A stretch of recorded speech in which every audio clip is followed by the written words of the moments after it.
안녕하세요. 네, 잠깐 기도하고 시작하겠습니다.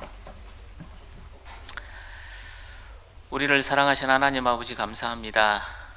우리를 구원해 주시고 하나님의 몸된 교회 가운데 하나님의 말씀을 배우며 하나님께 찬양드리며 하나님을 위해서 살아갈 수 있도록 주님의 몸된 교회를 허락해 주시며 감사합니다.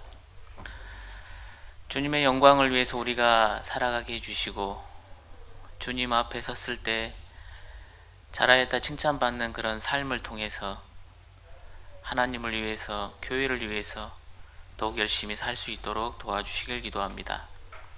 가평교회를 통해서도 하나님의 놀라운 역사가 일어나게 해주시고 많은 분들이 구원받고 하나님께 영광을 돌리는 삶을 통해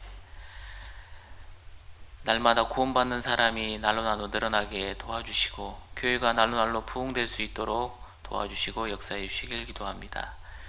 우리를 너무 사랑하시고 우리를 죄에서 구원해 주신 예수님 이름으로 감사하며 기도드렸습니다. 아멘. 에스겔 한번 보겠습니다. 에스겔 33장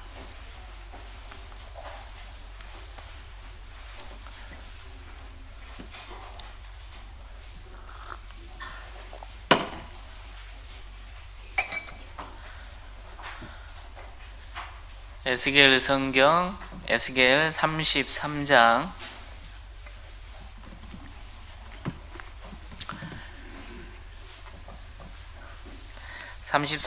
1절부터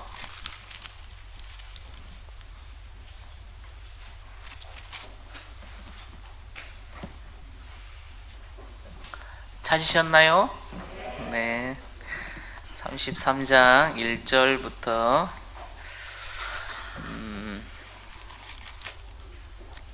7절까지인데요. 여호와의 말씀이 내게 임하여 가라사대 인자야 너는 너의 민족에게 고하여 이르라 가령 내가 칼을 한 땅에 임하게 한다 하자 그 땅 백성이 자기 중에 하나를 택하여 파수꾼을 삼은 그 사람이 칼이 그 땅에 임함을 보고 나팔을 불어 백성에게 경고하되 나팔 소리를 듣고도 경비를 하지 아니하므로 그 임하는 칼에 재함을 당하면 그 피가 자기의 머리로 돌아갈 것이라. 그가 경비를 하였던들 자기 생명을 보존하였을 것이나 나팔 소리를 듣고도 경비를 하지 아니하였으니 그 피가 자기에게로 돌아가리라. 그러나 파수꾼이 칼이 임함을 보고도 나팔을 불지 아니하여 백성에게 근고치 아니하므로 그 중에 한 사람이 그 임하는 칼에 재함을 당하면 그는 자기 죄악 중에서 재한 바 되려니와 그 죄를 내가 파수꾼의 손에서 찾으리라. 네, 7절은 같이 읽겠습니다. 인자야 내가 너로 이스라엘 족속의 파수꾼을 삼음이 이와 같으니라. 그런즉 너는 내 입의 말을 듣고 나를 대신하여 그들에게 경고할지어다. 네. 안녕하세요. 네. 태백은 강원도 제일 밑에 있고요. 가평은 제일 위에 있는 것 같아요. 물론 이제 가평이 경기도 가평이긴 하는데 실제로는 강원도 땅이잖아요. 그렇죠. 철원은 또 행정구역은 그 강원도지만 실제로는 경기도에 붙어 있잖아요. 네. 저도 이제 태백에 발령 나서 간 지가 한 2년 정도 됐고요. 저는 이제 고향이 전라도 보성입니다. 전라도 보성. 그리고 광주교회에서 구원을 받고 거기서 신앙생활을 계속 하고 있었는데요. 거기서 대학생활, 직장생활까지 했는데 직장이 이제 전라도 영암이라는 곳 아신가 모르겠어요. 영암. 거기에 이제 제가 전공을 섬유공학을 전공했습니다. 섬유를. 그래서 이제 영암에 방직회사가 있었거든요. 우리나라 4대 방이라고 하는 전방이라고, 전남방직이라고요. 뭐 일심방직, 무슨 방직이 있는데요. 거기서 그래서 거기에 이제 제가 이제 광주교회를 떠나기 싫어가지고 다른 섬유회사를 안 가고 가까운 회사 가려고만 기다리고 있다가 이제 거기를 들어가게 되는데요. 거기가 이제 공장이 영암 공장이 있고 강주 공장이 있고 뭐 시흥 뭐 서울 뭐 이렇게 여러 공장이 있는데 제가 영암에 있고 싶어가지고 전라도 있고 싶어서 기다렸다가 이제 채용 공고가 떠가지고 그래서 합격을 해서 이제 들어갔는데요. 거기 영암교회가 이제 생겼어요. 또 제가 들어가자마자 얼마 안 지나서 영암교회 생겨서 이제 영암교회에서 그 목사님이 이제 영암교회 당시가 그때 당시가 이제 뭐 한 30명 정도 나주교회에서 자립해가지고 그랬기 때문에 이제 교회학교를 맡을 사람이 없다고 제가 이제 강주교회에서 교회학교 봉사를 하고 있었거든요. 이제 유치부 봉사를 하고 있었는데요. 그래서 이제 그 목사님이 제가 출퇴근하는 걸 봤어요. 강주하고 영암하고 1시간 정도 되거든요. 출퇴근 버스 타고 이제 왔다 갔다 하는 것을 아셔가지고 이제 제 회사로 온 거죠. 예. 그래서 와가지고 점심 같이 먹으면서 이제 영암으로 좀 왔으면 좋겠다 하는데 마음에서 그렇게 내가 왜 가야 되지? 이런 생각이 들었거든요. 그런데 이제 그 만난 다음에 어떤 생각이 들었냐면 이제 마음에서 하나님이 씨앗을 하나 심어 주신 거예요. 이게 이제 잘하는 겁니다. 속에서 막 이제 교사를 좀 오래 하다 보면 그 매너리즘이 좀 빠질 때가 있습니다. 이제 공과 내용이나 이런 게 이제 좀 반복적이고 하기 때문에 한 10년 정도 하다 보면요, 이게 이제 공과 내용이 탁탁 눈에 들어와요. 그냥 어떤 공과 그러면 서론, 본론, 결론 뭐 이야기 딱 나오거든요. 그냥 그리고 그동안 만들었던 자료들 이런 것들이 있기 때문에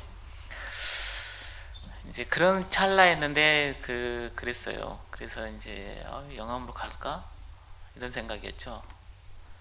그래서 이제 자매랑 이야기하는데 알아서 하라 그러더라고요. 그래서 내가 가야 될 이유가 뭐냐 그랬는데 이제 한 번 또 찾아오신 거예요. 그 목사님이 급하신 거죠. 그런데 이제 그때는 정말 막 폭탄이 안에서 일어난 거죠. 가야겠다 그 생각이 드는 거예요. 근데 이제 교회에서 이제 강주교회에서 맡고 있었던 게 있어가지고 그래서 하나님께 기도를 했죠. 저도 하나님 자연스럽게, 옛날에 짜짜로니 할 때 자연스럽게 그러잖아요. 그런 것처럼 자연스럽게 제가 영암교회 갈 수 있도록 해달라고 기도를 했습니다. 그래서 있는데 영암 그 당시에 목사님이 이제 강주교회 부목사님들한테 다 전화를 한 거예요. 그래서 갑자기 전화가 온 겁니다. 제가 회사에서 근무하고 있는데 이제 부목사님 중에들이 전화가 온 거예요. 약간 교제 좀 하자고 그러는 겁니다. 그래서 깜짝 놀라고 갔죠. 저는 이제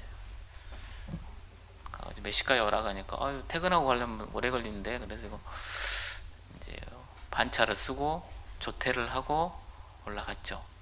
올라갔는데 이제 앉아 계시는 겁니다. 이렇게 목사님들이.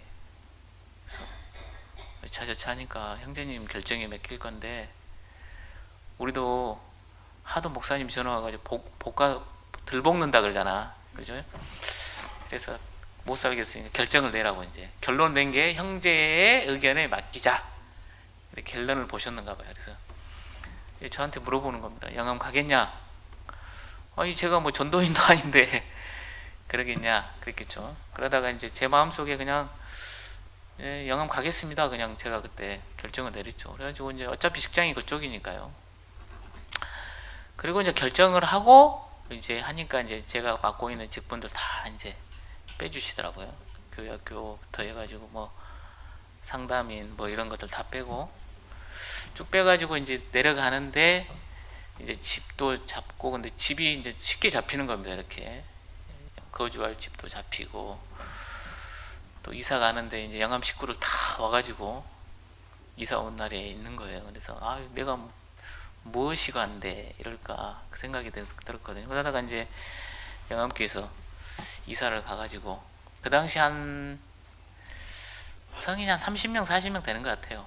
그 당시 기억에 어떤 그 터미널 앞에 있는 그 2층에 이렇게 그것을 이제 거기 새들어 이렇게 있었는데요. 거기에 이제 가서 이사를 갔고 거기 이제 가자마자 이제 교회학교를 맡아라 뭐 이제 이렇게 된 겁니다. 그러다가 영암교회가 이제 2006년도에 건축을 하게 됐죠. 지금의 교회당을 한 450평짜리 교회당을 하게 되고 그때 이제 교회당을 할 때 이제 성인이 한 70명 정도 됐는데요. 지금은 한 300명 정도 돼요. 영암교회가. 그래서 갑자기 이제 교회가 막 커지기 시작했죠. 그래서 이제 목포교회 다음으로 이제 크죠. 거기는 이제. 그래서 그 6년 정도 제가 이제 거기서 같이 있었는데요. 그 사이에 이제 그 제가 다니는 회사에서 본사의 선배들이 이제 서울로 좀 본사로 왔으면 좋겠다. 이제 그런 겁니다. 저한테. 그래서 나 교회당 지어야 되는데 그때 당시에 이제 교회당 이제 착공식 해가지고 교회당 막 지으려고 했을 때였거든요. 근데 갑자기 이제 본사에서 저를 서울로 뭐 능력도 안 되는데 저를 이제 선배들이 많으니까 저를 스카우트한 거예요. 근데 이제 고민이 된 거죠. 나 교회당 지어야 되는데 왜 나를 서울로 발령을 냈을까? 그러다가 이제 고민하고 있는데 영암에 이제 형제님이 그 영암에 남으면 안 되겠냐 그러시더라고. 남더라도 처자식은 어떻게 먹여 살리냐. 내가 아무리 그래도 먹여 살릴 게 있으면 내가 남겠다. 그러다가 이제 그 형제님이 어떤 사료 사업을 하거든요. 사료 사업. 영암에서 이제 외국에서 풀을 수입해가지고 풀을 수입해서 그거를 각 농가에 이렇게 공급하는 그거를 하게 되죠. 그래서 저하고 같이 하자는 거예요. 그래서 이제 언제까지 서울로 가야 되는데 이제 직장이 없으면 서울로 가야 되잖아요. 그렇고 있는데 이제 그 형제님 제안이 왔는데 한번 형제님이 일을 한번 해보시고 판단하라 그러더라고요. 그래서 제가 이제 회사에 이야기해서 한 3일만 주라. 내가 좀 서울도 가야 되고 이제 거짓말 한 거죠. 제 서울도 가야 되고 뭐 이러니까 준비를 해야 되니까 3일만 주라 해놓고 그 3일 동안 뭐 했냐면 그 형제님이 하는 일, 그 사료가 뭐고 이런 거 전혀 안 해봤으니까 이제 그것을 한 거죠. 그래서 3일 하는데 뭐 알겠어요 정확히. 근데 이제 우선 영암에 남아야겠다. 그리고 교회당을 건축하고 싶다.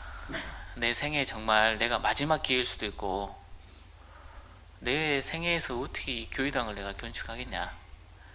그래서 그런 욕심이 생겨서 이제 남고 싶은 생각이 많았죠. 그러다가 이제 그 형제님하고 휴가가 끝날 때 이제 형제님이 그 영암교회 형제님이 이제 얼마를 이제 연봉 협상을 하는 거예요. 이제 우리로 말하면. 근데 형제님 제 월급을 아마 맞추지 못할 거라고 이야기하는데 아니 어느 정도 그래도 어느 정도 주면은 살겠냐고 그러는 거예요. 그래서 뭐 안 죽을 만큼만 주시면 되겠다고. 나머지 뭐 주님이 알아서 하시죠. 그렇게 하고는 이제 제 월급의 한 절반도 안 되는 금액을 제가 이야기했죠. 그래서 이제 그 정도면 하겠다고 딱 하는 거예요. 그래서 나는 그 말이 참 엄청난 결과를 초래했는데 그래가지고 이제 그 형제님하고 이야기 끝내고 그 다음날 가서 이제 회사에 가서 사표를 내버렸어요. 사표를 내니까 이제 난리가 난 거죠. 본사도 난리가 났죠. 공장도 난리가 났죠. 돌았네, 미쳤네. 뭐 또 교회 때문에 그러냐. 제가 이제 회사 다닐 때 별명 이목사였거든요. 제 밑으로 이제 제가 팀장이었기 때문에 섬유공학을 전공했기 때문에 방직회사이기 때문에 이제 한 40명, 50명씩 한 반을 끌고 다니는데 조회 시간에 제가 막 노아방주가 뭐고 에덴 동산이 뭐고 막 그런 거 이야기했거든요. 그 간단하게 출석 체크는 다른 사람한테 하라 그러고 막 그랬거든요. 그러면 그 사람들도 잘 들어요. 그러다가 몇 명 좀 그 종교심이 있는 사람들 몇 명 뽑아가지고 또 말씀 듣게 하고, 또 이제 주간 근무가 아닌 이제 3교대로 계속 돌았거든요. 이렇게. 그럼 주간 근무, 야간 근무면 이제 시간이 많아요. 그럼 부릅니다. 한 명씩. 뭐 하겠어요? 상담하는 거예요. 성경 좀 펴놓고. 예. 그래서 별명이 이목사라고 하는데, 또 교회 때문에 그러냐 그래. 교회 때문에 그런다. 내가 분명히 말하지 않았냐. 교회당 건축하는데 발령되지 말아야겠지 않냐. 내가 성공하려고 했으면 진작 내 이름처럼 상경했지. 내가 왜 여기 있겠냐. 이렇게 하면서 이제 해가지고 그때 남았어요. 회사 그만두고 과감하게 이제 했는데, 이제 회사에서 그러는 겁니다. 좀 아쉬운데 내가 너에게 줄 게 있다. 이제 우리 과장이 그러는 거예요. 이제 회사에서 뭐 이렇게 쓸 때, 원서 쓸 때 그 실업급여를 받게 해주겠다는 거예요. 회사에서. 그래서 회사에서 공고사직이라는 도장만 찍어주면 실업급여가 나오잖아요. 최대한 많이 받게 해주겠다는, 그게 내가 너한테 해줄 이제 방법이다 그러는 거야. 그러니까 너는 그냥 아무 말 하지 말고 다 인사과랑 다 이야기를 다 했다. 공장장이랑 본사에도 다 이야기를 했으니까 그냥 그 서류 그대로만 쓰고 퇴직 사유에 그냥 빈칸만 비워놓으면 된다. 그렇게 하라는 거예요. 알았어요 라고 하는데, 이제 인사과에 그 내 퇴직 그거를 넣는데 퇴직 사유 빈칸만 그것만 남아있는 거예요. 그건 내가 그냥 제출하면 이제 돈이 나오는 거죠. 근데 너무 마음에서 그게 안 맞는 거예요. 이게 나는 이거 공고사직이 내가 잘리는 게 아니라 내가 사표를 내는 건데 왜 그럴까. 그러고는 그냥 아주 큰 볼펜으로 이직 써봤어요. 그냥 이직, 그 퇴직 사유에다가. 그러니까 전부 이제 난리가 난 거죠. 또 완전히 미친놈이다 막.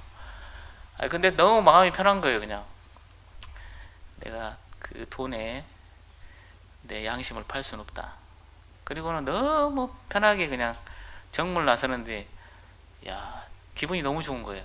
그래서 그 다음 날부터 이제 그 형제님이랑 같이 이제 일을 하러 다녔죠. 그리고 이제 그 회사에 이제 막 이제 기틀을 잡으면서 다른 형제들도 들어오고, 그래서 그 회사가 지금 엄청 커가지고요. 이제 몇백억대 이제 회사로 성장을 했죠. 그리고 이제 형제들이 한 3, 40명씩 지금 있는 회사가 됐는데요. 지금도 이제 거기 가면은 이제 형제님 항상 커피 한 잔 먹거든요. 이제 5년 멤버다 이거죠. 처음 만들어서 고생 많이 했다고 하는데, 거기서 이제 6년 이렇게 있다가 그 이제 처음에 이제 그 월급이 받다가 월급이 절반으로 줄었잖아요. 절반을 주니까 자매가 힘들죠. 이제 자매가 너무 힘든 겁니다. 이제 건축원금 한 것도 있고 막 그러는데, 건축원금 한 것도 있고 그런데 이제 자매가 계속 마음에서 갈등이 되는 거죠. 그런 자매가 아닌데 이제 현실이 눈에 보이니까 이제 마이너스는 계속 늘어나는 거예요. 이렇게 이 자매가 물어보는 거예요. 건축원금 좀 정지하면 안 되겠냐고 나한테 물어보는 겁니다. 그래서 사정은 이해되는데 그래도 해라. 하나님께 약속한 거다. 그러면 나중에 하나님이 채워주실 것이다. 그러면서 한 2년을 그렇게 이제 한 거죠. 형제님은 이제 미안하죠. 뻔히 알잖아요. 그러니까 이제 미안하니까 가끔 한 번씩 통닭 한번 해주고 뭐 해주고 막 그러는데, 이제 그러면서 이제 전략하는 것을 이제 배웠죠. 우리가 전략하는 거. 그러다가 이제 한 좀 지나니까 이제 회사가 좀 커지니까 이제 월급이 점점 올라가더라고요. 이렇게 올라가고 이제 뭐 여러 가지 것을 주다 보니까 이제 넉넉 그런 대로 괜찮은 거예요. 이제 살만한 거예요. 한 2년 그렇게 고생하고 그러고 있는데 이제 차근차근 이제 가전제품을 하나씩 바꿔야겠다. 그래서 하나씩 바꾸려고 계획을 하고 이제 건축원도 어느 정도 마무리가 되고 있는데, 그때 당시 이제 담임 목사님 부른 거예요. 전도인으로 강주교에서 불렀다고. 아니 이제 마치 살만하는데 왜 또 그런지 모르겠다고 이제 그러고 있는데 이제 자매랑 이야기를 한 거죠. 알아서 하라고. 그러고 있다가 이제 그 다음날 가서 이제 하겠다고. 나는 이제 저는 항상 하나님 복음을 전하고 싶었다고. 그리고 이제 그 일을 하면서도 이제 전도 집회도 하고 막 그랬거든요. 그 이제 저녁에 퇴근하고 와갖고 막 전도 집회하고 형제일 때 많이 했는데, 그때 할 때마다 이제 진짜 구애받지 않고 복음을 전하고 싶다 그런 생각이 들더라고요. 근데 이제 기회가 주어진 거잖아요. 근데 또 거기에 또 그 삶에 또 들어가야 되잖아요. 근데 이제 하나님께 하나님 부르셨기 때문에 가야 된다. 그리고 이제 강주교회 전도인으로 가게 됐죠. 그러면서 이제 오면서 이제 그 양암교회 식구들이 이제 교회당도 같이 지었고 이제 힘들 때 같이 있었잖아요. 그러니까 이제 막 지금도 찾아가면 이제 어른들이 이제 좋은 거죠. 그리고 지금도 보면 제2의 고향이라고 이제 생각을 하고 하는데요. 이제 그런 경험이 있었기 때문에 제가 이제 태백교회에 왔을 때 태백교회가 이제 자립한 지가 꽤 됩니다. 2009년도인가 11월인가 10월인가 자립을 했다고 하더라고요. 근데 지금 보니까 10년, 이제 11년째잖아요. 근데 이제 그 교회가 태백 자체가 위치가 그 산 위에 있습니다. 이렇게 700m, 이렇게 해발 700m 그 고지에 있어요. 거기 형성된 도시죠. 일제시대 때 그 최초로 석탄이 발견된 곳이어가지고 그 일본 사람들이 석탄을 개발하기 위해서 처음 철도를 놨던 곳이 또 태백이기도 하고요. 그러다가 개발해놓고 이제 해방이 되니까 가고, 거기를 이제 한국 사람들이, 우리나라 사람들이 이제 하기 시작했죠. 그래서 태백이 이제 석탄이죠, 석탄. 그래서 70년대, 80년대 때는 상당히 번창을 했다고 하더라고요. 그래서 태백이 이제 높은 산에 있다 보니까 옆에 집을 지을 수 있는 것도 없어요. 평야가 아니기 때문에 산골짜기처럼 이렇게 골짜기에 이렇게 집이 형성돼 있어요. 그러다 보니까 막 땅은 좁지 사람들은 몰려들지 하니까 그 엄청났다고 하더라고요. 막 지나다니면 사람이 더 많았다고 하더라고요. 그 좁은 곳에 사람들이 다 모여 살았기 때문에. 그러다가 이제 그 화력발전소가 이제 없어지면서 이제 인구가 줄기 시작했죠.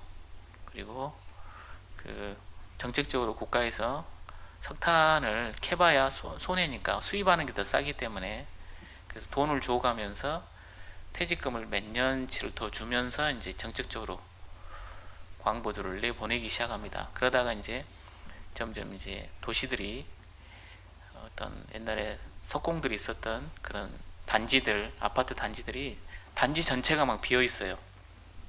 보면은 뭐 몇 단지, 주공 몇 단지 뭐 이러면 그 단지 자체가 싹 비어 있습니다.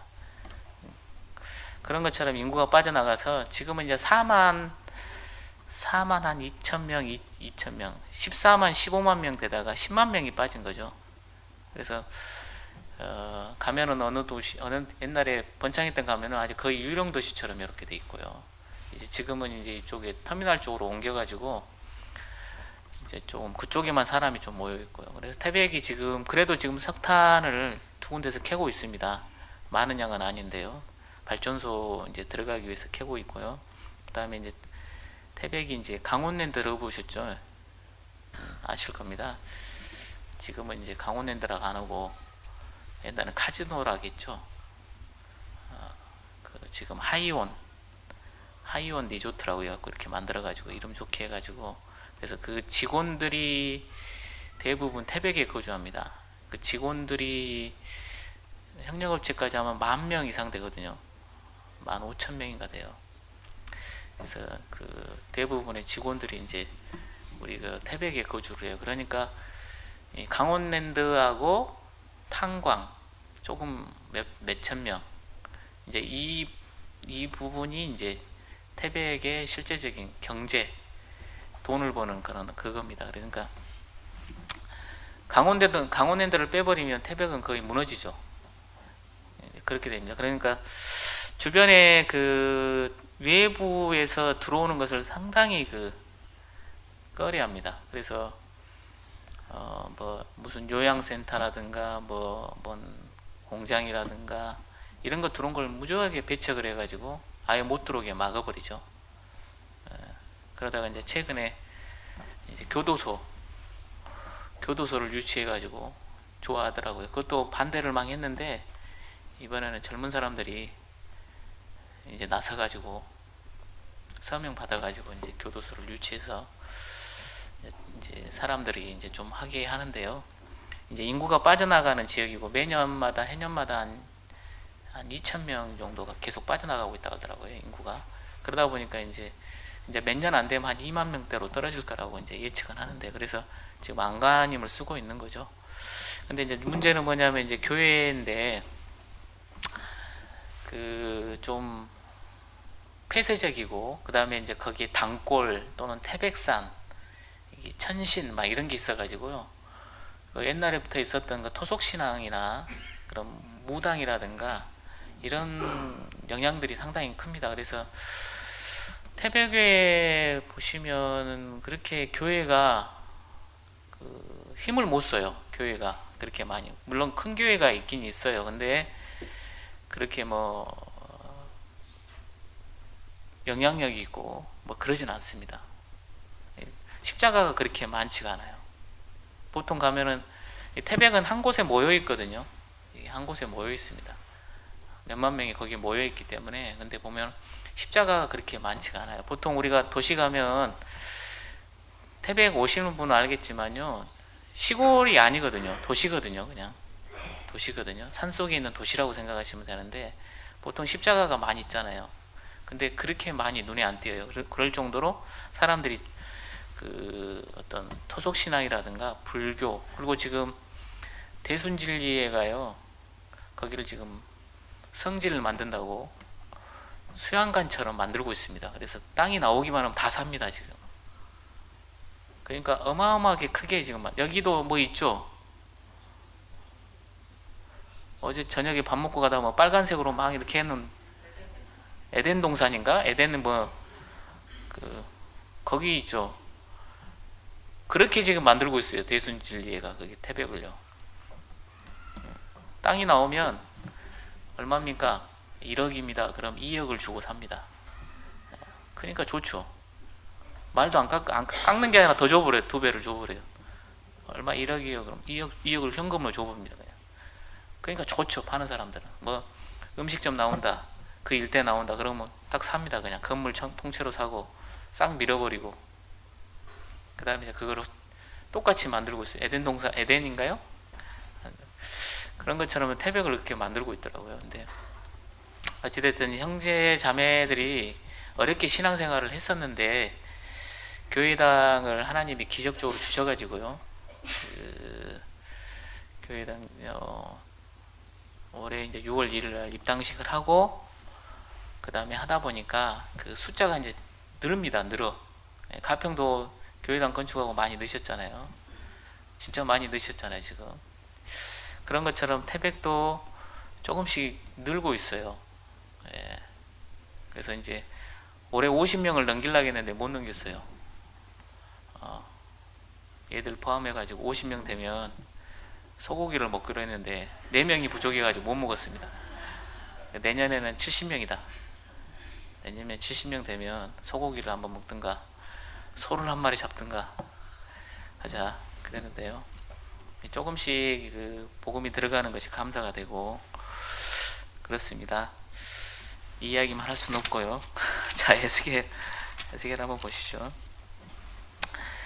에스겔에 보면 33장의 2절에 보시면요.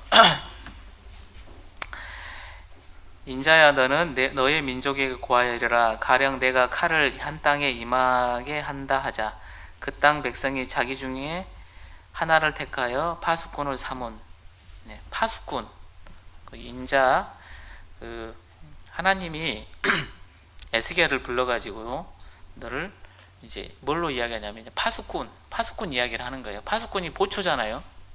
저도 군대에 있을 때 보초를 많이 섰는데 제 보직이 경계병이었어요. 경계병 아예. 근데 보초를 많이 섰는데 보초한테 제일 큰 임무가 뭡니까? 보초잖아요. 보초. 지키는 거죠. 누가 오냐 안 오냐. 자기가 할 일은 뭐냐면 그 적을 물찌르려는 게 아니죠. 알려주기만 하면 돼요. 누구한테 알려주는 거죠? 예. 안에서 편안히 나를 믿고 자고 있는 동료들과 내 가족들에게 이 적이 쳐들어오니까 빨리 일어나라.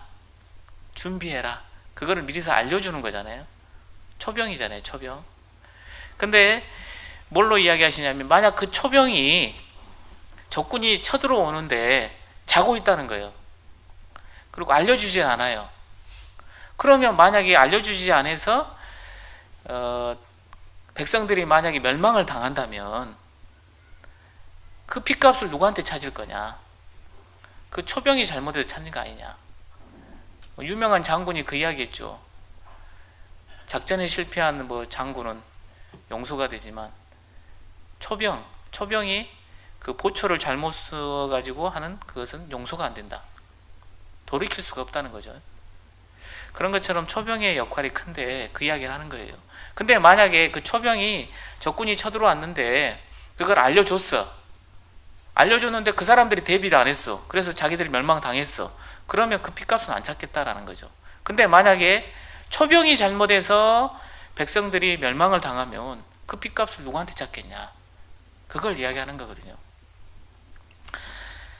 우리가 파수꾼이잖아요. 파수꾼입니다. 어떤 교단에서는 파수대 해가지고 막 그러는데요. 그 이야기가 아니라 우리는 정말 영혼의 파수꾼이죠. 이제 세상이 곧 있으면 다 돼가고 있습니다. 다 돼가고 있잖아요. 다 돼가고 있는데 내 사랑하는 가족과 내 사랑하는 친구들과 내 직장 동료들은 지금 모르고 자고 있는 거예요. 지금. 근데 나는 세상이 멸망당하는 것을 보고 있잖아요. 지금 성경을 통해서 하나님의 말씀을 통해서 또한 우리가 느끼고 있잖아요. 쳐들어오고 있는 겁니다. 이 지구가 곧 있으면 장망성이라는 걸 알게 돼요. 근데 나를 믿고 있는 저 형제 자매들은, 나의 육신적인 형제 자매들은 지금 모르고 자고 있는 거거든요. 그러면 나는 할 일이 뭐냐? 저 적군을 물리쳐라는 게 아니에요. 뭐 하라는 겁니까? 외치라는 거예요. 나팔을 불어라. 나팔을 불어라. 경고해라는 거죠. 우리가 착각할 수 있는 게 이겁니다. 그 사람을 우리한테 전도하라는 게 아닙니다. 아니, 구원하라는 게 아니에요. 그 사람한테 가서 경고하고 예수님 앞으로 나오게 하라는 거죠. 그러면 예수님이 어떻게 하냐면 낫게 하신다는 거죠. 하나님 말씀 가운데로 그 사람들을 이곳으로 인도하라는 겁니다. 그리고 경고하라는 거예요. 당신이 가고 있는 길이 잘못됐습니다. 이 길로 오십시오. 빨리 돌이키세요. 당신은 정말 천국 갈 수 있습니까? 이걸 외치라는 거죠. 근데 우리는 미리서 말을 해야 되는데 외치지 않고 있다면, 그 사람들이 지옥에 간다면 우리한테 얼마나 원망을 하겠냐라는 거예요. 왜 그때 말하지 않았냐라는 거죠. 제가 어떤 영상을 혹시 보셨을 수도 있습니다. 어떤 분이 정확한 나라는 생각 안 나는데 호주인가 될 건데요. 호주의 어떤 분이 호주의 가장 번화했던 곳에서 사거리에서 이 전도지를 이렇게 나눠주면서 뭐라 하겠냐면, 당신은 오늘 죽으면 천국 갈 수 있습니까? 그것을 이제 호주의 가장 번화가에서 그거를 이야기를 했던 겁니다. 10년이든 20년이든 계속 전했는데 자기 교회로 오는 사람 한 명도 없었다는 거예요. 그래서 이분이 너무 실망한 거예요. 나이가 들어서 내가 전한 게 헛것이었구나 라고 생각하고 있었는데 놀라운 일이 벌어지죠. 이 곳곳에서 어떤 소리가 들리냐면, 뭐 영국 사람이든 미국 사람이든 프랑스 사람이든 호주에 갔다가 어떤 사람이 외치는 소리를 듣고 자기가 생각을 했다는 거예요. 아, 내가 과연 죽으면 천국 갈 수 있을까? 그래서 자기가 내가 확실하게 천국 갈 믿음이 있어야 되겠구나, 그런 생각을 갖고 하나님 말씀을 듣게 됐다. 이런 소리들이 이제 계속 들리는 겁니다, 그 사람한테. 그러니까 그 사람이 너무 행복하죠. 비록 눈에 보이는 효과는 없었지만 그게 이제 그 사람들 마음속에 박혀가지고 역사했다는 거예요. 마음속에 씨앗으로 들어가서 그 씨앗이 살아서 막 움직였던 거죠. 그래서 우리가 이제 만나는 사람한테 우리의 파수꾼 역할을 해야 된다는 거죠. 외쳐야 된다는 거죠. 정말 당신은 오늘 죽으면 천국 갈 수 있습니까? 교회 다닙니까가 중요한 게 아니라 천국 갈 수 있습니까? 여보, 당신은 지금 오늘 죽으면 천국 갈 수 있냐고. 어머니, 정말 죽음을 준비하셨습니까? 아들아, 내 사랑하는 아들아, 내가 갈 수 있는 곳과 똑같이 갈 수 있냐? 그 말 한마디가 그 당시에는 그 사람이 싫어할 수 있습니다. 그러나 그게요, 하나님은 들어가서, 왜요? 하나님이 약속하셨죠. 하나님의 말씀은 살아서 운동력이 있어. 들어가가지고 역사한다는 거예요. 이 씨앗 하나가 심겨져서 계속 자기의 양심을 파고드는 거죠. 왜냐하면 하나님께서 하나님을 알만한 것이 내 마음속에 주셨다고 했거든요. 모든 사람은 그러거든요. 그러면 영원한 것을 사모하는 마음이 있기 때문에 그게 역사에서 하나님 말씀을 듣고자 하는 마음으로 인도할 수 있다는 거예요. 근데 우리는 선입관을 갖고 있어요. 내가 저 사람한테 뭘 말하면 어떨까? 내가 저 사람한테 말하면 나하고의 관계가 깨지지 않을까? 그러니까 우리는 그게 두려워가지고요, 미리서 X를 긋죠. X를.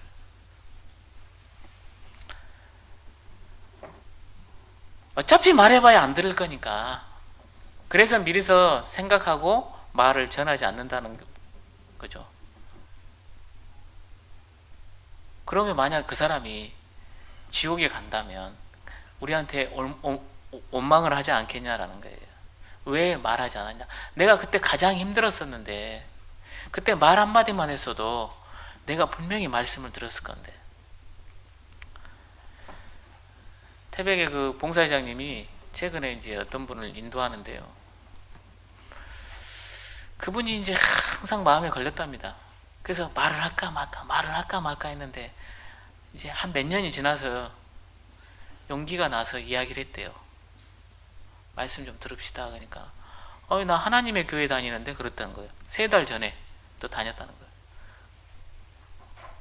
그러니까 봉사회장님 그래요. 뭐요? 그때 말했으면 됐을 건데 늦었다는 거예요.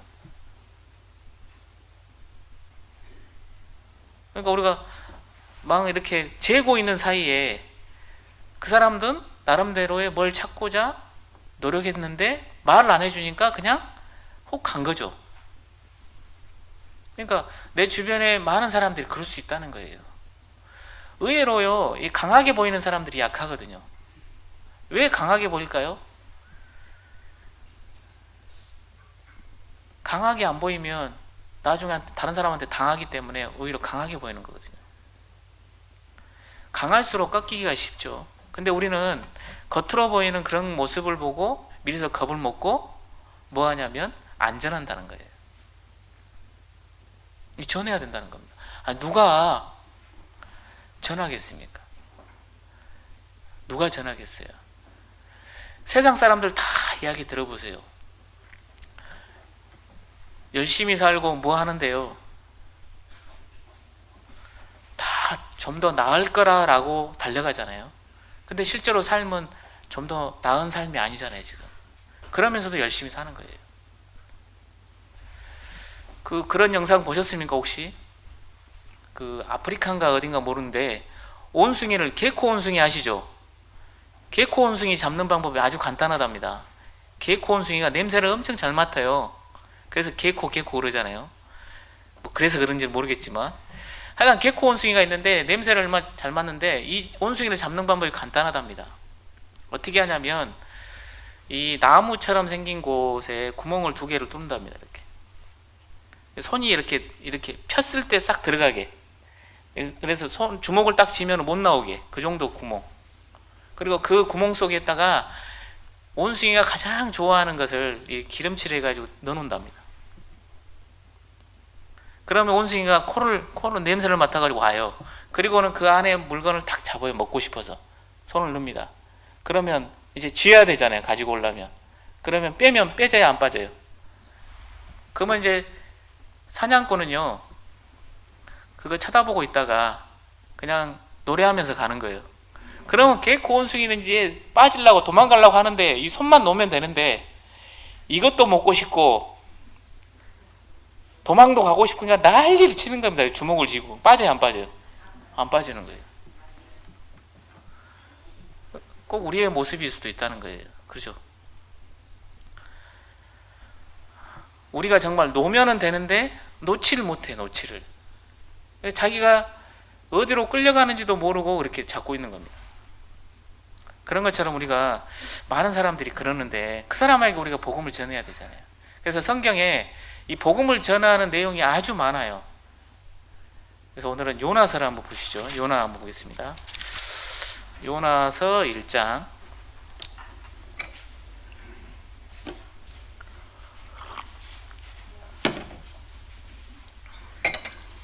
요나 1287페이지.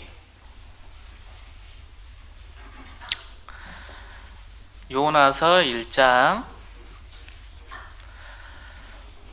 1287페이지입니다. 1절부터 3절까지 1287페이지입니다. 찾으셨죠? 여호와의 말씀이 아미떼 아들 요나에게 임하니라. 이르시되 너는 일어나 저 큰 성읍 니느웨로 가서 그것을 쳐서 외치라. 그 악독이 내 앞에 상달하였음이니라 하시니라. 그러나 요나가 여호와의 낯을 피하려고 일어나 다시스로 도망하려 하여 욥바로 내려갔더니 마침 다시스로 가는 배를 만난지라. 여호와의 낯을 피하여 함께 다시스로 가려고 성가를 주고 배에 올랐더라. 자, 요나 이야기는 우리가 잘 알고 있죠. 요나 이야기하면 큰 배, 아니 그 큰 물고기 생각나죠. 큰 물고기가 요나를 삼켜서 뱉어내죠. 그리고 요나 하면은 좋은 선지자로 생각되는 게 아니라 나쁜 선지자로 생각되죠. 하나님의 말씀을 안 듣고 좀 불순종했던. 그래서 앞에 요나는 순종한 요나가 아니라 불순종한 요나, 이렇게 공과 제목도 그렇게 돼 있죠. 그래서 요나라는 이름을 누가 한다면 아유 얼마나 말을 안 들었으면 요나라고 했을까. 차라리 요한이라 하든가 요셉이라 하든가 그런 생각이 들죠. 그래서 요나가 있을 때 실제로 북이스라엘의 선지자였습니다. 근데 요나에게 하나님이 이야기를 해요. 어떤 이야기를 하냐면 니느웨로 가서 하나님의 복음을 전하라라고 이야기를 하거든요. 그럼 니느웨가 어떤 곳이냐면 그 당시에 이스라엘의 적대 국가예요. 아시리아라는 그 대제국의 수도입니다. 근데 거기 가서 하나님의 복음을 전하라고 하는 거예요. 그러니까 요나가 죽기보다 싫어가지고 배를 타고 정반대로 가버립니다. 그럼 여기까지만 보면은 우리는 요나는 정말 나쁜 사람이에요. 왜 그러냐면 요나는 하나님의 말씀을 전했던 선지자예요. 그러니까 일반 사람이 아니라 하나님의 말씀을 전했던 선지자. 요즘으로 말하면 목사예요, 목사. 이게 목사가 말씀을 전해라는데 말씀은 전 안 하고 도망가 버려. 그러면 좋아요, 안 좋아요? 안 맞잖아요. 근데 왜 그랬을까라고 생각을 해보면 이해가 돼요. 왜? 요나를 반대로 읽어보세요. 요나 이야기가 내 이야기거든요. 왜 복음을 안 전했냐면 요나는 아수르 민족이 싫었습니다. 왜 싫었냐? 적대 국가였어요. 왜 그러냐면 요나가 있던 나라는 북이스라엘입니다. 남유다 북이스라엘 때예요. 그 당시에 요나가 있을 때 북이스라엘은 솔로몬의 영토까지 확장한 여로보암 2세가 통치할 때였어요. 엄청나게 그 북진 정책을 쓰고 있었습니다. 그리고 아수르는 북쪽에 있는 나라예요. 그러니까 북쪽에 있는 나라는 남진 정책을 쓰죠. 그러니까 북진 정책과 남진 정책이 서로 부딪혔어요. 그리고 아수르 민족이 더 강대했거든요. 그러니까 요나는 자기 백성들이 아수르에 의해서 살육당한 것을 보고 있었던 겁니다. 그러니까 아주 싫었죠. 그리고 아수르 민족은 유대 민족이 아니라 아주 나쁜 민족이었거든요. 그러니까 좋은 민족이라면 그런 대로 생각해 보는데 아주 악질적인 민족이 아수르 민족이었거든요. 포로를 살려두지 않았고 포로를 처참하게 죽여요. 아주 잔인하게 질밥을 벌입니다. 그러니까 아주 잔인하게 소문났던 민족이 아수르 민족이에요. 근데 거기 수도에 가서 복음을 전하라. 이것은 요나가 너무 싫었던 거예요. 그리고 요나가 생각했던 두 번째 이유가 뭐냐면 이 복음은 하나님은 유대인만 믿어야 된다고 생각을 했던 시대예요. 그래서 선민사상 이게 아주 강했죠. 그러니까 이방인한테 복음을 전하는 것 자체가 이해가 안 되는 겁니다. 그래서 이방인들을 짐승만 또 못하는 존재로 생각했던 시대예요. 그 당시. 그러니까 만약에 복음을 전해가지고 그 사람들이 구원을 받게 된다면, 요나가 돌아오게 된다면 아마 유대인들한테 엄청난 비난을 받게 된다는 거예요. 그걸 요나가 알았어요. 한번 찾아보겠습니다. 요나서 4장 봐보겠습니다.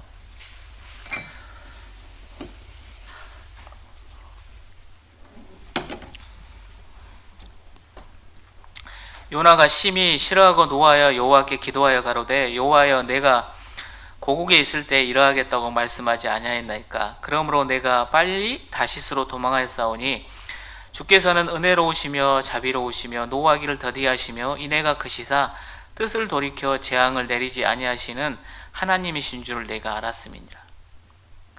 이방인들이 구원받는 거 나 싫어가지고 제가 도망갔어요, 이 말이거든요. 그럼 바보 생각해 보세요.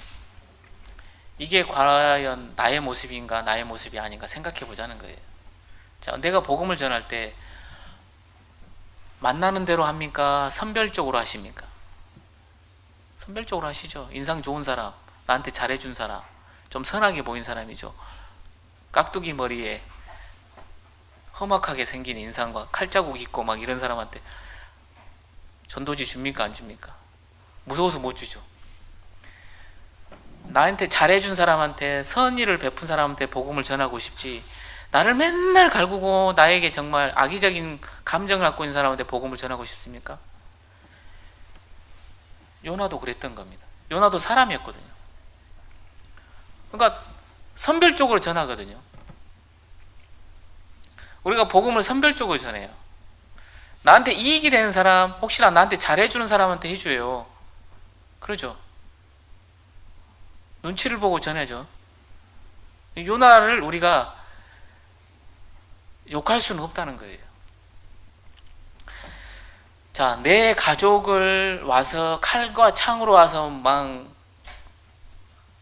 살육을 하고 국토를 유린하고 정말 못된 짓을 하는 그런 민족에게 복음을 전하는 건 정말 싫었겠죠. 그러면 내 주변에 있는 사람들은 그러지는 않잖아요. 갑자기 내 가족들을 막 끌고 가서 포로로 삼고 막 그러진 않잖아요. 기껏 하는 것은 나 복음 말씀 듣기 싫어, 너나 믿어라, 나는 건들지 마라, 뭐 기껏 하는 건 욕 몇 자리 하고 그러겠죠. 칼과 창으로 와서 막 무찌르고 그러진 않잖아요. 그러니까 요나는 더 엄청난 상황이 있었거든요. 요나가 이해가 되는 거예요. 근데 하나님의 뜻은 뭐였냐면 요나가 그 사람들한테 복음을 전하라는 거예요. 근데 요나는 그 육신적인 생각으로 전하기 싫었던 겁니다. 그래서 도망가요. 도망가니까 막 가니까 항구에 가니까 마침 배가 준비되어 있어요. 이 배는 정반대.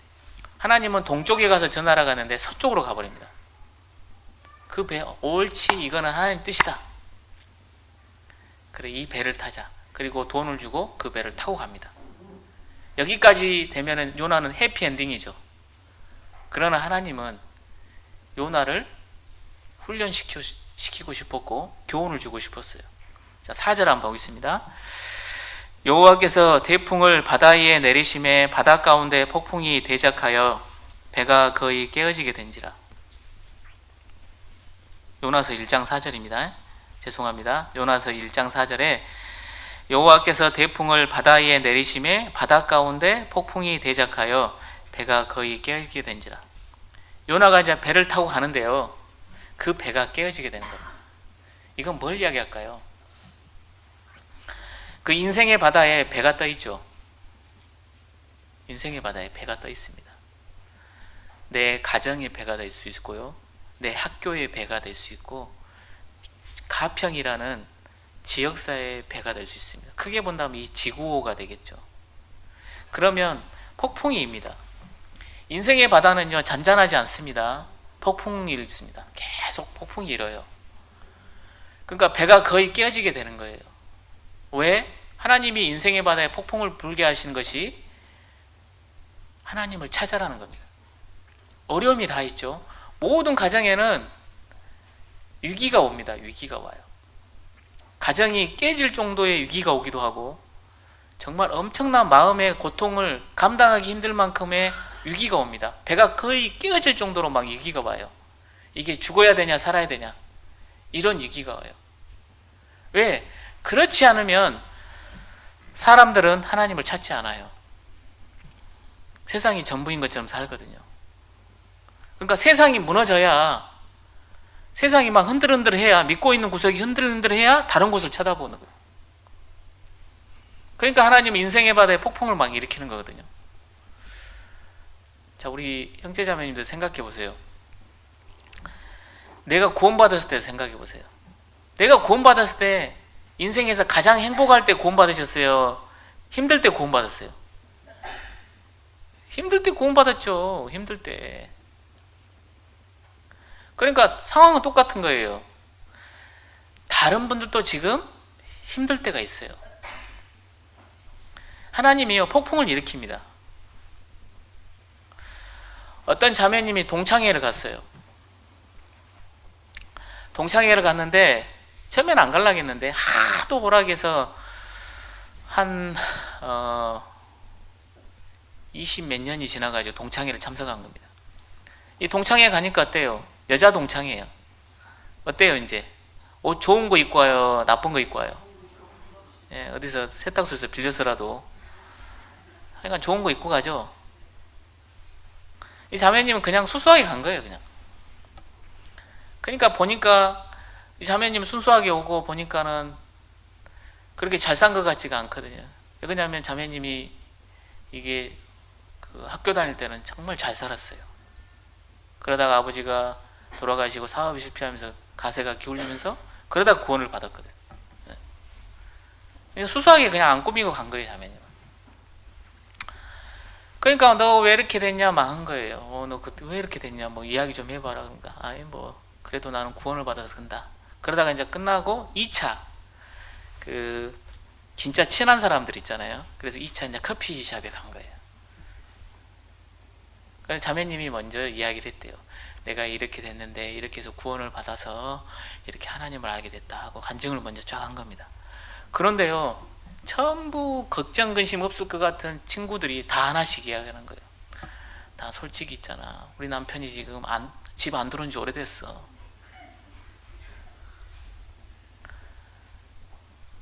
우리 자식들은 어떻게 된지 모르겠어. 지금 솔직히 나는 우리 남편이 실직해갖고 정말 힘들어. 이 옷도 지금 빌려온 거야. 다 한마디씩 하는 거 다 오른바라 된 거예요. 이제 겉으로는 치장을 하고 왔지만 이 마음에서는 구멍이 나 있는 거죠. 사람의 모든 마음속에서는 구멍이 있거든요. 큰 구멍이 있습니다. 이 구멍을 채우질 못하는 거예요. 채우질 못하는 겁니다. 그리고 살아가면서 어떤 가정이든 걱정과 근심이 있게 돼 있어요. 왜 사람들이 세계 여행을 갈까요? 왜 옷장문을 열었는데 옷이 그렇게 많은데 입을 만한 게 없어요? 항상 좋은 음식을 먹어도 2번 이상 먹으면 먹고 싶어요? 안 먹고 싶어요? 영 맛이 아니거든요. 사람은 만족이 없거든요. 영적인 존재이기 때문에 만족이 없는 겁니다. 강아지들 보세요. 평생 한 볼로 살잖아요. 강아지들 옷 달라고 외치질 않잖아요. 평생 한 볼로 삽니다. 물론 털갈이 나지만 색깔 그대로죠. 뭐 불평을 합니까? 뭘 합니까? 사람만 평생 한 볼로 못 살잖아요. 저도 넥타이 있는데요. 넥타이가 그렇게 많은데요. 막상 찰나면 없어요.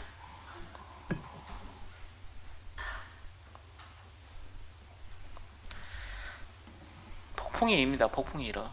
근데 5절 보겠습니다. 사공이 두려워하여 각각 자기의 신을 부르고 또 배를 가볍게 하려고 그 가운데 물건을 바다에 던지니라. 자, 폭풍이니까, 인생의 바다에 폭풍이니까 사람들이 어떻게 합니까? 각각 자기의 섬기는 신을 부리는 모습이에요. 왜 팔공산에 가가지고 빌까요? 왜 갓바위에 가서 그 바위 덩어리한테 빌까요? 왜 거기 대문에다가 그냥 그 엿을 그냥 여기다 붙여놓을까요? 왜 말도 못하는 그 나무를 달만 뜨면 돕까요? 우리 어머니 항상 일어나서 옛날에 정한수라 그러잖아. 물 처음 떠가지고 거기다 올려놓고 뭐합니까? 삼신 할머니 성주님 비나이다 물론 지금 안 하시죠. 구원 받으셨기 때문에. 그게 전부인 거죠. 마을 입구에 가면 항상 큰 나무가 하나 있죠. 느티나무가. 이제 전라도에서는 그 당산나무라고 하는데 하도 복 달라고 비죠. 보름달만 뜨면 와갖고 사람들이 돌고 빨간색, 파란색, 새끼줄 꽈갖고 도니까 느티나무들 봐보세요. 전부 속이 어떻게 되어 있습니까? 자기도 미치는 거예요. 속이 썩는 거예요. 지금 나는 복을 못 주는데 맨날 내 복 달라고 하니까 속이 썩는 겁니다. 성한 나무가 없어. 다 비어있어요. 속이요. 다 속이 썩죠. 비는 거예요. 비는 거예요. 산 높은 데 어디 가보세요. 전부 돌로 조그만씩 쌓아놓죠. 이렇게. 인간의 재능은 무조건 뭘 싸가지고 뭐 하냐면 거기다 빌어. 왜 그럴까요? 진짜를 못 찾으니까 그래요. 진짜를. 뭔가는 허전한데 이걸로 해보면 좀 허전하니까 이거라도 해보고 채보려고 그래요. 왜 세계여행을 갑니까? 만족이 없으니까 돌아봐요. 근데 세계여행 많이 다니신 분들 물어보세요. 처음에 한 달은 괜찮대요. 다니다 보면 그것이 그거래요. 집에 가고 싶대요. 집에 가서 된장국에 김치에다 된장국에 먹고 싶대요. 만족이 없는 거거든요. 그러니까 각각 자기의 신을 부릅니다. 답을 달라고. 그리고 그 가운데 물건을 바다에 던져요. 왜? 배를 가볍게 해야 되거든요. 물건을 바다에 던진다는 이유는 뭡니까? 자기가 그동안 그렇게 수고했던 것들을요 바다에 던지는 모습입니다. 조금이라도 더 살려고. 막상 살려고 하니까 병이 들어요. 막상 살려고 하니까 뭐가 안 돼요.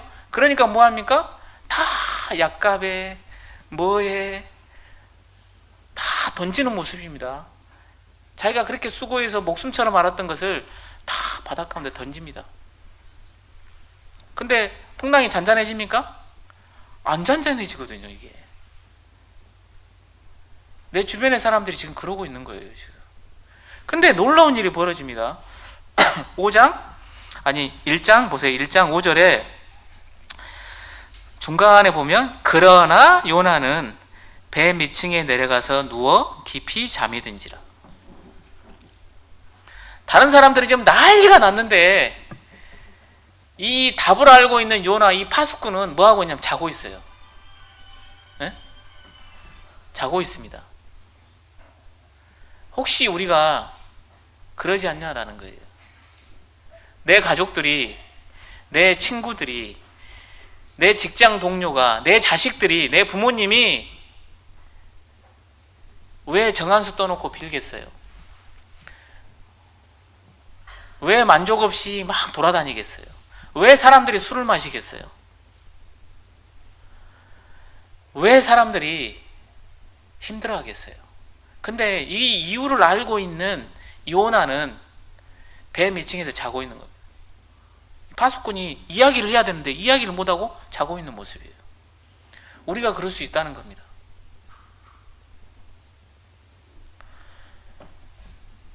그 사람의 마음을 아무도 모르잖아요. 우리가 혹시 압니까? 내가 혹시나 던졌던 그 말 한마디에 그 사람이 하나님께로 올 수 있다는 거예요.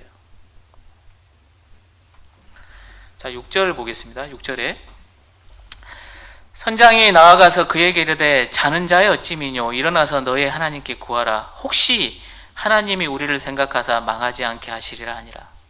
선장이 하도 급해가지고 배 밑층에 내려가고 자고 있는 요나를 깨웁니다.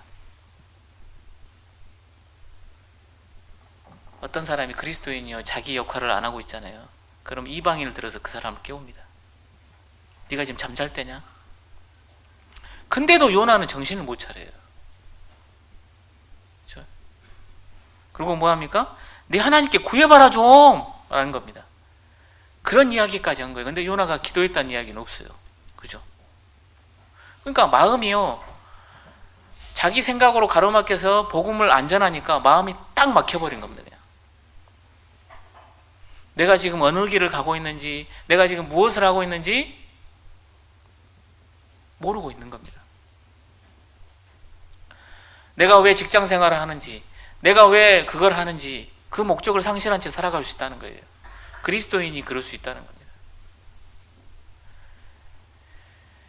그리스도인은 기름 부은 자죠. 기름 부은 자. 성령이 함께하는 자입니다. 성령이 함께하는 자는 성령의 열매가 맺혀야겠죠. 그죠? 그러니까 7절 보겠습니다. 그들이 서로 이르되 자 우리가 제비를 뽑아 이 재앙이 누구로 인하여 우리에게 임하였나 알자 하고 곧 제비를 뽑으니 제비가 요나에게 당한지라. 제비 뽑기까지 합니다. 야, 모든 시선이 요나에게 갑니다. 이때 이 그리스도인은 얼마나 부끄러울까요? 이 요나는 얼마나 부끄럽겠어요? 마태복음에 이런 말씀이 있죠. 소금이 그 맛을 잃으면 필요가 없죠. 그러니까 버려버립니다. 그러면 사람들이 밟고 다니죠. 이 지옥에 간다는 소리가 아닙니다. 사람들이 무시하죠. 이제 엄청난 부끄러움을 당하는 거예요. 소금의 역할은 썩는 걸 방지하고 맛을 내는 역할을 하는데 소금이 녹지를 않으니까 맛을 잃어버리는 겁니다. 소금이 있어야 할 곳에 있어야 되는데 있어야 할 곳에 없으니까 그 역할을 잃어버리니까 맛을 잃어버려요. 그러니까 버려버립니다. 그러니까 다른 사람들이 오히려 무시하는 거예요. 부끄러움을 당하는 거예요. 그런 것처럼 요나가요 이 제비를 뽑았을 때 얼마나 부끄러웠을까요? 근데 요나가 이때 기도했다는 내용이 안 나와요. 그러니까 마음이 엄청 꽉 막혀 있는 겁니다. 지금. 그러니까 이제 8절 봐보겠습니다.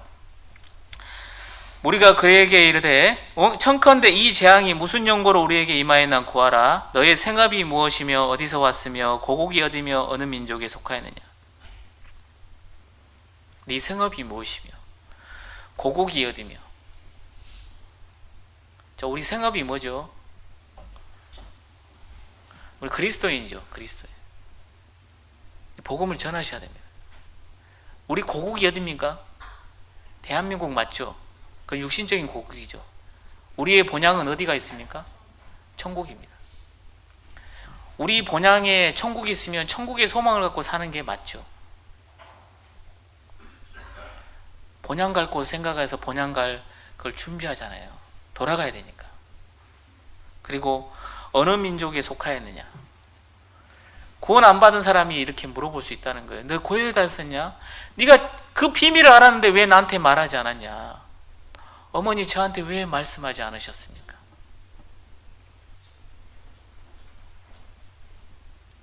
아들아, 왜 나에게 말하지 않았냐. 저도 우리 아버지 전도하는데 엄청 힘들었죠. 20년 걸렸어요. 20년. 성경책 날아다니고 막 진짜 볼만했습니다. 근데 포기 안 했어요. 왜 포기 안 했을까요? 우리 아버지니까 포기 안 했어요. 또 그 소리냐. 그래서 오래간만에 이제 한번 이제 돌아가셨어요. 구원 받고 돌아가셨는데 한 8년 9년 되셨어요. 벌써 한 7년 정도 됐네. 7, 8년 됐네요. 그러면 이제 저희 시골에 가다 보면 큰 공터가 하나 있어요. 자매랑 항상 내려갈 때, 지금은 이제 추워가는 거예요. 여기서 많이 기도하고 갔는데 그 차 안에서 자매랑 둘이 기도하고 갑니다. 들어가고 처음에는 아버지가 아주 반갑게 맞으세요. 왔냐? 그럽니다. 앉아가지고 밥 한 끼 먹고 또 시작하죠. 그러면 가라. 무심하라는 거예요. 그러면 눈물 흘리면서 나오면서 그 공터에서 또 기도하고 가요. 또 그 다음날 또, 그 다음이 아니라 좀 지나면 또 갑니다. 또 기도하고 또 들어가요. 똑같은 반응이 계속 되는 거죠. 심지어 저는 그때는 이제 폴더폰이었으니까 폴더폰 앞에다가요, 저희 아버지 사진을, 영정사진을 붙이고 다녔어요, 제가. 그러니까 특이하잖아요, 영정사진. 그러니까 다 물어봐요. 누구냐고, 우리 아버지 돌아가셨냐고. 아니, 안 돌아가셨다고. 그럼 왜 붙여놔요? 기도 좀 해주라고. 안 그러면 지옥 가게 생겼다고. 그러니까 보는 사람마다 생각을 해요. 근데 실제로 아버지가 구원받고 돌아가셨는데 다 전화 왔어요. 뭐라고 전화 왔을까요? 구원받고 가셨냐고. 기도했다고. 아, 구원받으셨다고. 극적으로 구원받고 가셨다고. 봐야지 기도가 되거든요. 그러니까 책상 위에 딱 올려놓습니다. 그러면 특이하잖아요, 사진이. 영정사진이 막 웃으면서 찍질 않잖아요. 검은색 양복에 이렇게 그거를 앞에다가 이렇게 큰 사진 뽑아가지고 앞에 탁 붙여놨어요. 이렇게 다 물어보죠. 형제자매들이, 전도인들도 다 물어보고, 그러냐, 기도하겠다고. 아버지니까 포기 안 했죠. 맞아가면서도 포기 안 했죠. 욕도 많이 얻어먹고. 아버지 포기 안 했습니다. 아버지 나 포기 못해요. 아버지가 어떻게 되든 나는 포기 못한다. 근데 아주 기가 막힌 방법으로 구원을 받고 가시더라고. 포기를 딱 하시더라고. 근데 우리는 포기하면 안 되죠. 그러니까 이제 요나가 그런 겁니다. 그러다가 9절 보겠습니다. 그가 대답하되 나는 히브리 사람이요 바다와 육지를 지으신 하늘의 하나님 여호와를 경외하는 자로라 하고, 자, 이 요나가 한마디 합니다. 나는 하나님을 믿는 사람이다 라고 이야기를 합니다. 자, 그 소리를 들었을 때 주변의 사람들이 놀랄까요, 안 놀랄까요? 엄청나게 놀라겠죠. 왜 놀랄까요? 하나님을 믿는 사람이 아니거든요, 그동안은.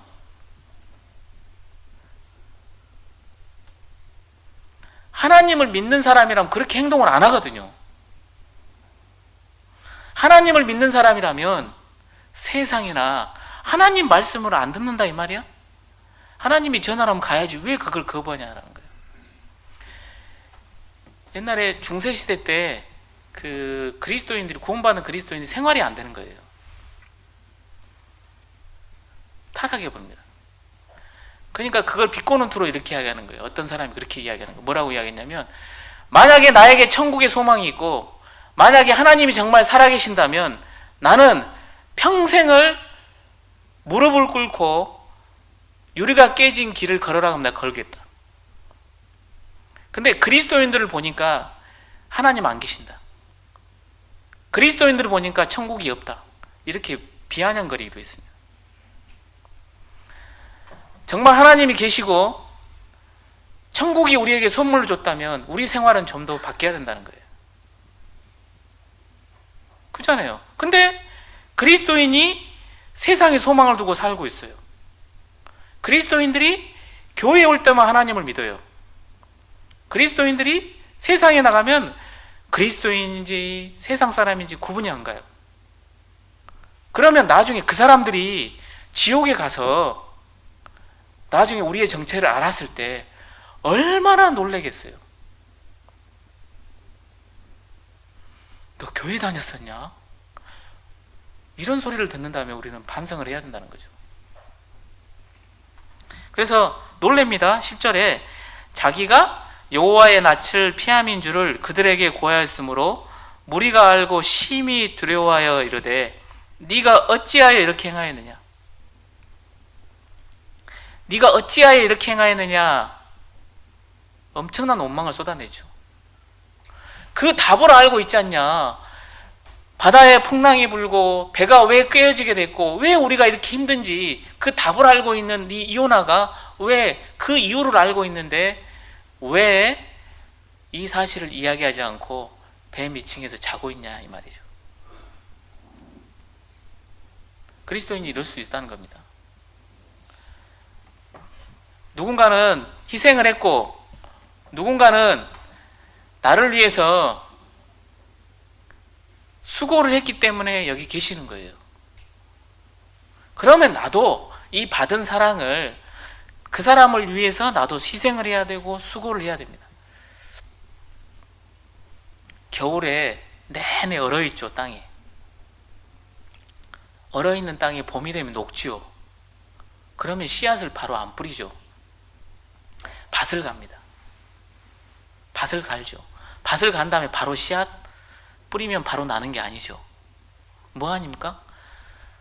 비닐을 치고 뭐 하고 뭐 농약하고 온갖 수고를 다 합니다. 저도 교회당 해가지고 저도 이제 태백교회도 건물주잖아요. 이제 아유 겨울에 눈 오면 그거 쓰는 것도 징하고 그 앞에 조금 텃밭을 만들었어요.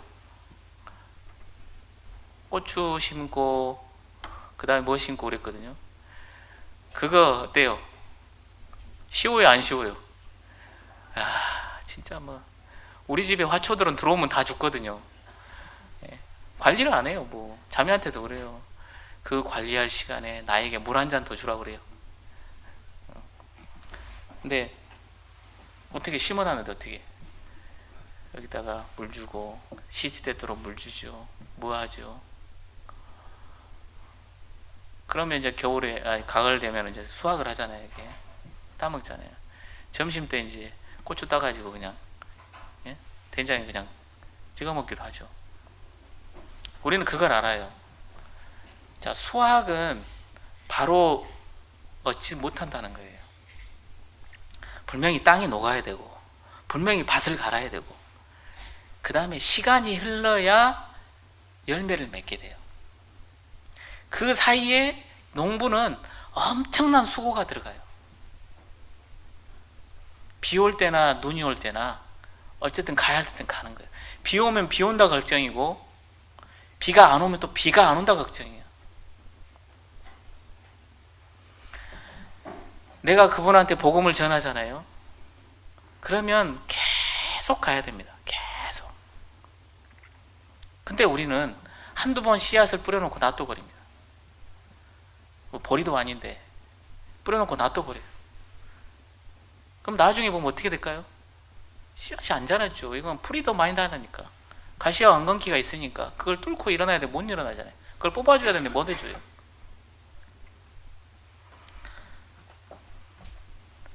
정말 우리가 해야 될 일이 있다는 겁니다. 이제 갈라디아서 한번 보겠습니다.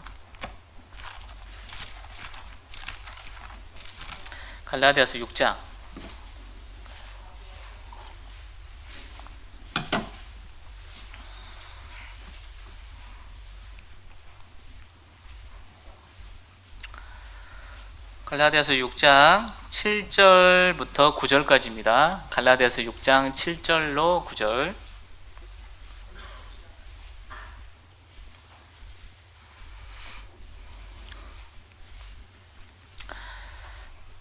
(6장 7절로 9절인데요) 스스로 속이지 말라. 하나님은 만홀히 여김을 받지 아니하시나니 사람이 무엇으로 심든지 그대로 거두리라. 8절에 자기의 육체를 위하여 심는 자는 육체로부터 썩어진 것을 거두고 성령을 위하여 심는 자는 성령으로부터 영생을 거두리라. 9절입니다. 같이 한번 읽어보겠습니다. 우리가 선을 행하되 낙심하지 말지니 피곤하지 아니하면 때가 이름에 거두리라. 이 피곤하지 아니함을 개역 개정판에서는 포기하지 아니하면 이렇게 번역도 있죠. 포기하지 아니하면 때가 이름에 거두리라. 농부가 씨앗 뿌려놓고 때가 이름에 거두리라는 게 무슨 말일까요? 수확의 때가 있죠. 그러면 그 수확의 때가 있기 위해서 얼마나 많은 수고가 있을까요? 봄에 씨앗을 뿌린 대로 가을에 걷게 되죠. 그런데 뿌려놓는다고 해서 가을에 그냥 걷는 게 아니에요. 봄에 뿌려놨으면 여름에 가을에 엄청난 수고를 해줘야 가을에 걷습니다. 근데 봄에 씨앗 안 뿌려놓으면요 가을에 거둘 게 없습니다. 저희 어머니가 한참 그 고추를 심을 때 5월인가 4월에요 무릎 수술을 하셨어요. 고추 심어요 못 심어요? 못 심는 거. 그게 제일 가을 되니까 야 거둘 게 없다. 안 심어 놓으니까 가을에 거둘 데가 없는 거예요. 때가 됐는데 거둘 게 없는 거예요. 지금 부지런히 뿌려야 됩니다. 부지런히 뿌려야 돼요. 이게 마지막입니다. 자, 왜 그러냐면 자, 추수 때 탈곡을 하면 많이 걷잖아요. 그러죠? 근데 이제 한참 복음이 확 전해질 때는 많이 지났잖아요. 지금 이삭죽기죠. 이삭죽기입니다. 지금. 그러니까 옛날에 10배 수고를 낼 만큼 못 얻어요. 지금은 그 이상의 몇 배를 해야만이 그래도 한 줌 이렇게 수고를 합니다. 얻어요. 그러니까 옛날에 전도했던 것보다 더 많이 하셔야 얻을 수 있어요. 그러니까 우리가 환경을 막 탓하는 경우가 있습니다. 근데 환경이 과연 문제일까요? 저도 그 대학교 다닐 때 캠퍼스에서 복음을 전했거든요. 그러면 복음 전하면요 그 강의실 빌려갖고 하는데요 상상도 못할 반대가 있습니다. 상상도 못할 피켓 들고요 강의실 입구에 아예 두 줄로 서가지고요 한 30m씩 쫙 서가지고요 구호 외치고 빨간띠 뚜르고 막 그랬어요. 친구들 데려가면 저것들 왜 그런데 몰라 그냥 들어가면 돼. 그럼 그 다음날 안 와 친구가. 그 전도 집회 하기 전에 인쇄지 해가지고요 각 화장실 한 칸마다 앞에 딱 앉으면 딱 볼 수 있도록 그 앞에다가 한 3만 장 5만 장씩 찍어가지고요 한 달 전부터 뿌리고 다닙니다. 근데 실제로 그 전단지를 보고 온 사람 한 명도 없어요. 근데 왜 뿌릴까요? 그러니까 형제자매들이 마음이 하나로 딱 바뀌어요. 자신감이 생기는 거예요. 하나로 똘똘 뭉칩니다. 이렇게. 지금 대학생들 그렇게 하라고 못 할 거예요. 성경책 하나 들고 항상 갑니다. 공부하다가 머리 아프면 머리 회전시킨다고 성경책 하나 들고 대학교 그 열람실에서 왔다 갔다 휴게실에 있는 사람들 있어요. 그 사람들하고 이야기를 해요. 성경책 놓고 하나님에 대해서 이야기해요. 그럼 어쩌다 보면 막 그 이상한 애들 많이 만납니다. 한 2시간이고 3시간에 성경 갖고 토론해요. 그러면 이제 머리 좀 식히고 왔네. 그러고 이제 다시 앉아서 공부하고. 요즘은 그렇게 하라면 못하죠. 반대가 엄청납니다. 엄청나. 근데 그러지는 않잖아요. 요즘은. 근데 그때 복음이 어마어마하게 전해졌죠. 막. 한 학교에서 막 제가 다니는 학교가 막 보면은 막 형제자매들이 100명 됐어요. 100명. 대부분 거기 앞서서 있는 형제님들이 다 지금 전도인들입니다. 우리는 복음 전하는 것이 삶이었어요. 삶. 그냥 전쟁이었습니다. 그렇지 않으면 우리가 먹혀요. 그러니까 우리가 공부를 더 열심히 했고 성적으로도 학교 공부로도 신앙적으로도 앉으려고 엄청나게 했습니다.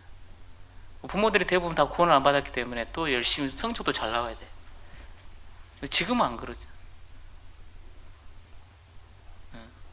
그렇게 했는데 지금 보면요, 약합니다. 약해. 본부도 막 찾아가고 그랬어요. UBF 본부, 뭐 CCC 본부 가가지고 너희들 왜 우리를 뭐라 하냐 하는 거. 그러면 벌떼처럼 달라들면 뭐 성경이 뭐가 틀린지 이야기 좀 해봐라. 막 이야기합니다. 맞네. 자기들이 맞네. 그리고 이야기가 와요. 근데 요즘은 그렇게 못 하잖아요. 그죠? 더 반대가 심했거든요. 엄청나게 심해요. 알고 보면 맞거든요, 자기들도. 근데 우리가 환경의 어떤 것을 보는 것이 아니라 우리가 하나가 돼서 하나님의 복음을 담대히 전하는 게 필요하다는 거예요. 선별적으로 복음을 전하는 게 아니라 삶 자체가 전도가 돼야 됩니다. 삶 자체가. 말로 복음을 전하는 것이 아니라 내 삶으로 복음을 전해야 됩니다. 이방인들한테 선을 베풀고 내가 좀 손해보더라도 감내하고 이런 모습이 중요하죠. 우리 지역교회 중에 아주 자그마한 교회가 들어가려고 하는데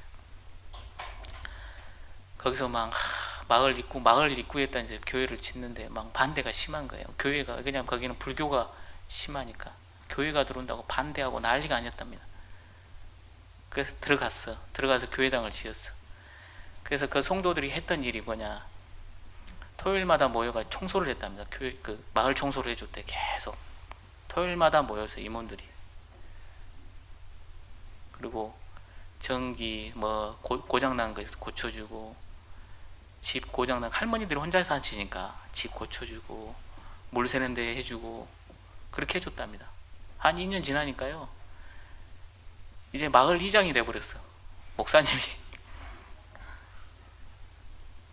혼연일체가 돼버린 거죠. 그러니까 마을 사람들 대부분이 구원을 받은 거예요. 이제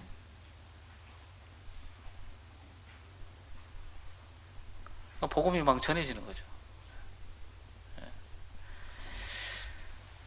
우리가 정말 주님 오신 날이 가까운다고 하지만요, 우리가 정말 마음이 하나 되겠어 두려워하지 말고 포기하지 말고 낙심하지 말고 간절히 기도하고,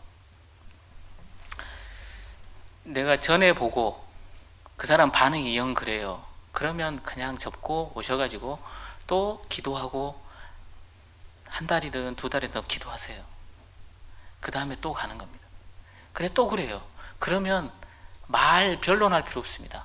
예. 그 다음에 또 와서 2달 기도했으면 3달을 또 기도하세요. 계속. 그 다음에 또 가는 겁니다. 그래 또 그래요. 그럼 더 길게 기도하고 가는 거예요. 그러다 보면요, 넘어옵니다.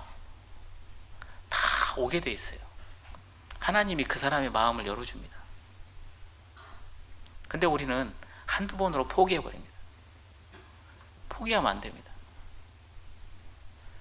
자주 찾아가야 돼요. 갈 때는 항상 뭘 들고 가야 됩니다.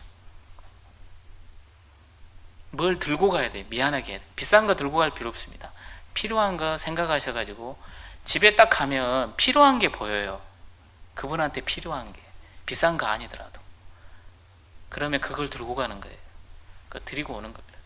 드리고 오는 거예요. 할머니 왜 춥게 지내세요? 그러면 왜 춥게 지낼까요? 왜 춥게 지낼 것 같아요? 그렇죠. 그 필요한 게 뭘까요? 돈을 주기는 좀 그러잖아요. 그러니까 필요한 게 있을 게 따뜻하게 하는 거, 그거 하나 사갖고 가는 거예요. 전기장판이라든가 아니 따뜻하게 하는 거라든가 갖다 주는 거죠.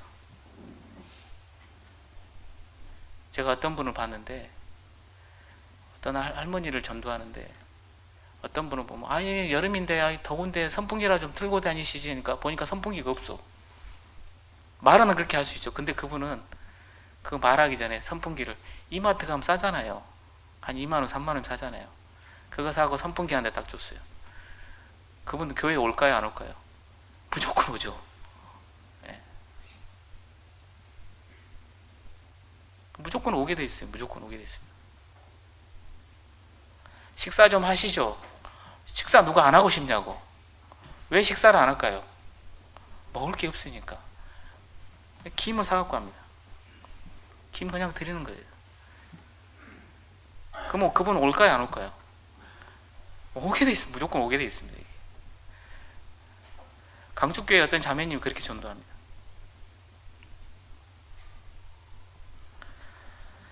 마트에서 어떤 세일할 때요, 물건을 삽니다. 전부 비싼 거 안 사. 2,000원, 3,000원 이런 것들 삽니다. 그리고 다 어떤 창고를 만들어 놔서요, 거기다 쌓아 놓습니다. 이렇게. 그리고 뭐 하냐면 옆집, 앞집, 뒷집 가면서 항상 2,000원, 3,000원짜리 하나씩 갖고 가요. 이렇게. 그리고 그냥 주고 가. 자기는 기도하는 거예요. 계속. 이분은 지금 1년째 이걸 하고 있다고. 이분은 지금 6개월째 하고 있다. 기도 수첩에다 깨알같이 적어 놓습니다.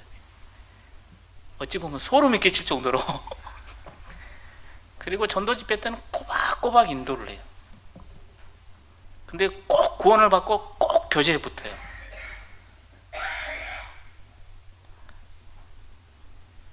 기가 막히죠.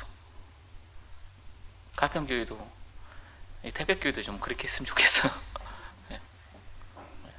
필요한 거, 본인한테 필요한 거, 아주 비싸진 않지만 사소한 것들, 이런 것들, 관심들, 이런 것들이 중요하거든요.